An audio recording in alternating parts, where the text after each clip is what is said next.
বড় চুল ও অ্যাশ কালারের টি শার্ট পরা ব্যক্তির নাম আলী হোসেন। যশোর শহরের সন্ধানী সুপার মার্কেটের এই দোকানটির মালিক তিনি। এই দোকানে মোবাইল সার্ভিসিং করা হয়, অথচ তার দোকানে পাওয়া গেছে একটি বিদেশি পিস্তল। সেটি বিক্রি করার জন্য দোকানে রাখা হয়েছে বলে গোপন তথ্যের ভিত্তিতে অভিযান চালায় যশোরের ডিবি পুলিশ। তাতে হাতে নাতে ধরা পড়েন আলী হোসেন। আলী হোসেনের দোকানের নাম তল্লী ইলেকট্রনিক্স।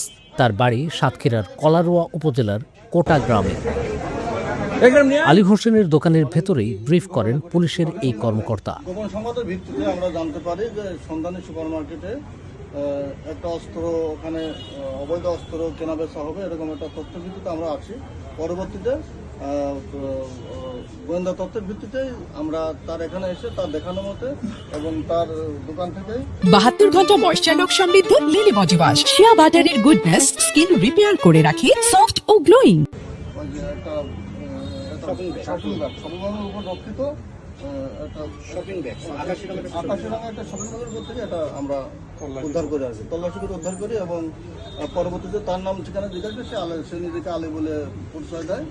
এই বিষয়টা আমরা ঊর্ধ্বতন কর্মকর্তাকে অবহিত করছি এবং আমাদের আইনানুগ যে ব্যবস্থার বিষয়ে আমরা সেটা পিস্তল সহ যখন তাকে দোকান থেকে ধরে নিয়ে যাওয়া হচ্ছিল তখন আলী হোসেনকে বিচলিত মনে হয়নি।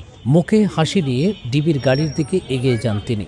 অবশ্য গাড়িতে ওঠার আগে কাকে যেন বলে গেলেন, আপনার বৌমাকে একটু বাজারঘাট করে দিয়েন, আপনি ছাড়া আমার আর কেউ নেই।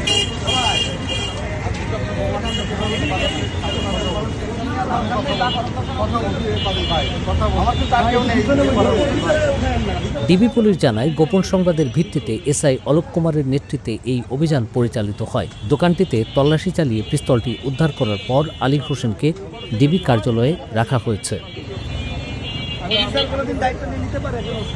আমরা 2 ভাই যাবো, আমি আর যাবো।